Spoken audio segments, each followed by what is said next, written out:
Olá, graça e paz. Mais um vídeo, mais um aprendizado que nós queremos tirar nesse dia de hoje. Amém? Aqui em Lucas, capítulo 9, nós vamos ver algo interessante nesse texto, né? Nós vamos ver que Jesus ele vai separar, né, e vai comissionar os seus discípulos, né? Os 12 especificamente, né?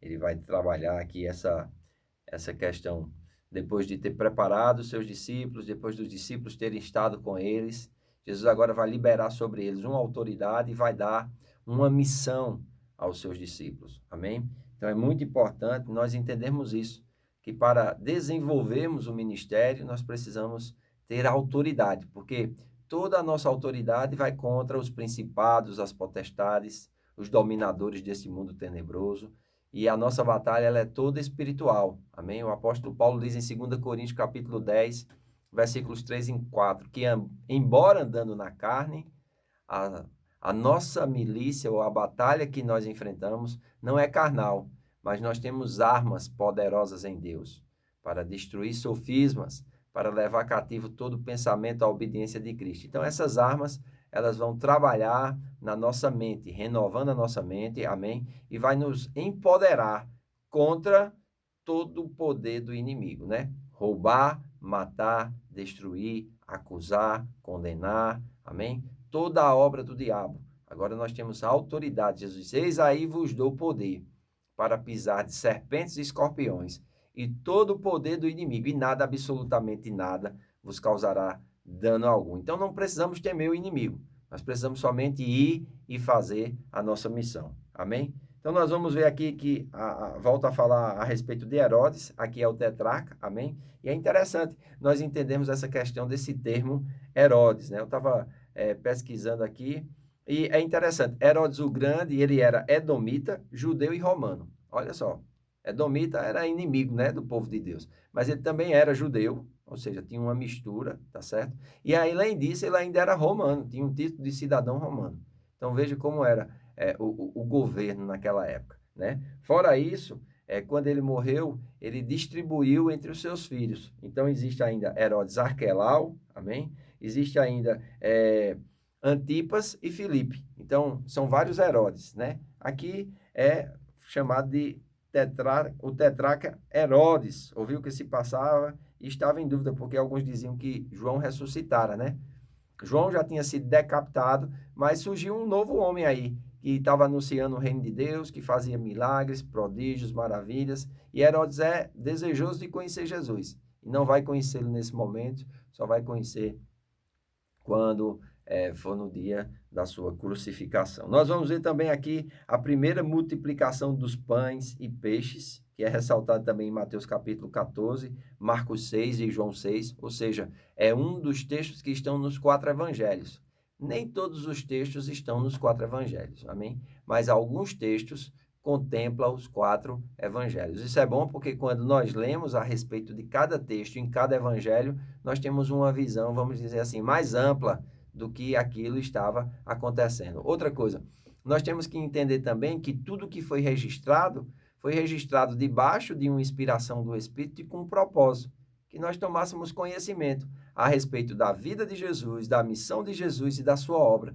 Porém, se tudo que Jesus disse e fez fosse escrito, não caberia em todos os livros do mundo inteiro. Então, aqui há um resumo condensado suficiente para que nós venhamos entender quem era Jesus, a sua missão e para que nós possamos dar continuidade à sua missão. Amém? E vem a confissão de Pedro, né? Aquela clássica confissão de Pedro, que também contempla os 3 evangelhos, né? Dizendo que Jesus era o Filho de Deus, amém? Então, ele diz que ele era o Cristo, amém? E Jesus diz, olha, não diga isso a ninguém, guarda, tá certo? Porque é necessário que o Filho do Homem padeça muitas coisas, seja rejeitado dos anciãos e dos escribas, seja morto e ressuscite ao terceiro dia. Versículo 22. Mas eles não entendiam aquilo. Mesmo Jesus falando aquilo ali, ou eles não entendiam, ou eles não acreditavam, ou eles não percebiam, ou eles não se preparavam. É igual hoje. Às vezes as pessoas leem a Bíblia, mas parece que a Bíblia passa por elas e não cai no coração, né? Elas escutam palavras, escutam pregações, mas não há uma consideração, não há... como Jesus disse, tem gente que tem olhos, mas não veem, e tem ouvidos, mas não ouve. E aprove a Deus não ser o meu caso e o seu caso. Essa é a minha convicção, amém? Nós temos olhos que veem e nós temos ouvidos que ouvem e precisamos estar atentos ao que o Espírito está falando ao coração de cada um, amém? Vai continuar falando sobre a necessidade de cada um levar a sua cruz. Precisamos negar a nós mesmos diariamente. É algo que nós vamos ter que carregar para o resto da vida, porque a carne não se converte. A carne precisa ser crucificada, amém? Nós não podemos mais andar segundo a carne, porque se nós andarmos segundo a carne, nós vamos caminhar para a corrupção e morte. Mas se pelo Espírito nós mortificarmos os feitos da carne e andarmos no Espírito, nós vamos caminhar para a paz e vida, amém? Isso é felicidade, isso é vida eterna. Então, quando você vence uma tentação, quando você perdoa uma pessoa, quando você recebe uma dádiva que vem da parte de Deus, isso lhe traz paz e lhe conduz para a vida. Ou seja, cada vez que você se purifica, você deve se purificar ainda mais, amém? Porque aqueles que são sujos vão se sujar cada vez mais. E é importante, depois da iluminação dessa palavra, nós temos convicção de quem estamos seguindo, amém? Aqui também vai falar sobre o Monte da Transfiguração, que contempla também em Mateus 17 e Marcos 9, amém? A partir do versículo 28 até o 36, e é interessante no Monte da Transfiguração, porque Jesus vai chamar os seus 3 discípulos mais íntimos, Pedro, Tiago e João. Eles vão ao monte para orar. Enquanto Jesus está orando, né, ele é transfigurado e Pedro tem os olhos espirituais abertos e ele tem uma visão. Amém? Eles veem Moisés e Elias ao lado de Jesus. E ele contempla aquilo ali, fica maravilhado e diz: Senhor, bom estarmos nesse lugar. Quem não gosta de um lugar onde há a manifestação do sobrenatural? Mas nós precisamos entender que a manifestação do sobrenatural vem sobre nós para nós irmos e anunciarmos o evangelho às pessoas. Pedro queria ficar ali, vamos fazer 3 tendas, uma para ti, outra para Moisés, outra para Elias. Deus repreende ele do céu, né? O céu se abre e Deus diz: olha, este é o meu filho amado, a quem me compraz, a ele ouvi. E sempre quando nós ouvimos essa expressão ouvir, está falando de obedecer, seguir, amém? Ser guiado por. Então, Pedro ali, conjecturando, ele poderia estar dizendo: Senhor, eu quero servir a lei, eu quero servir os profetas do antigo, e eu quero servir a você. Vamos ficar aqui, vamos ficar com o velho e com o novo, né? E temos que ficar com toda a palavra de Deus. Mas em termos de seguir e ouvir, nós precisamos atentar para o Filho, amém? O Filho agora veio revelar a Deus, o Filho agora veio trazer um novo estilo de vida, o Filho agora veio, através do seu nome, promover um novo nascimento, e nós precisamos andar em novidade de vida. Então, graças a Deus por Moisés e pelos profetas, graças a Deus pelos escritos do Velho Testamento, vão rechear o Novo, né?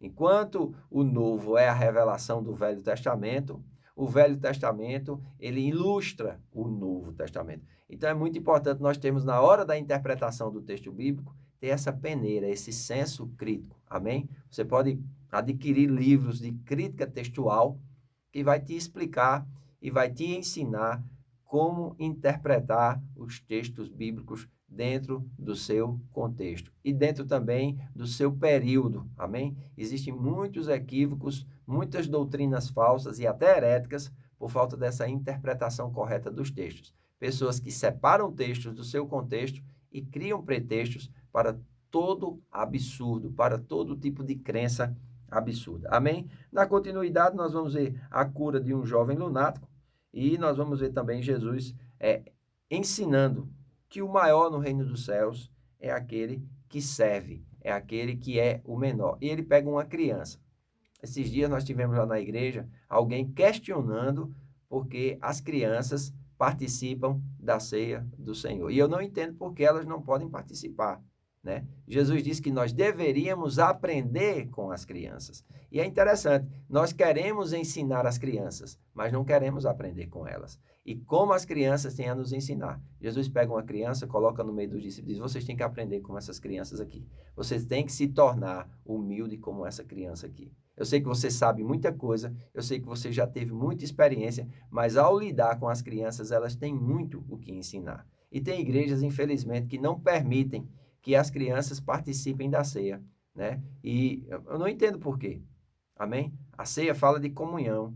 A ceia fala de estarmos ligados ao Senhor. Existem muitas questões religiosas e eu creio que em breve nós vamos estar abordando aqui essa questão da ceia. Amém? Eu não quero entrar aqui em questões religiosas, não quero entrar aqui em doutrinas de homens, mas eu quero dizer o propósito da ceia. Fazer em memória de Jesus.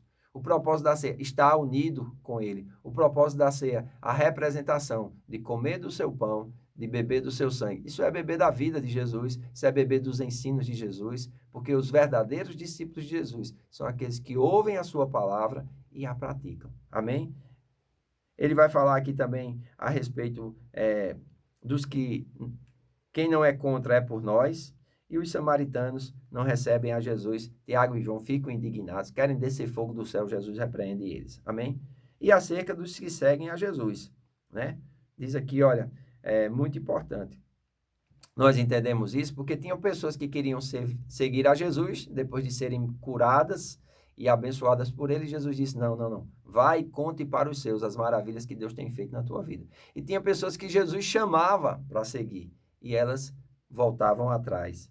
Então, Jesus disse assim, em Lucas 9:62, e Jesus lhe respondeu, ninguém que lança a mão do arado e olha para trás é apto para o reino de Deus e é digno de mim. Amém? Então, se você está com a mão no arado, se você já trabalha na sua igreja local, que você possa pegar esse arado com mais firmeza. Amém? Que você possa ser mais fiel, que você possa ser mais diligente, que você possa ser mais firme, amém? Na obra do Senhor, como está lá em 1 Coríntios capítulo 15, né?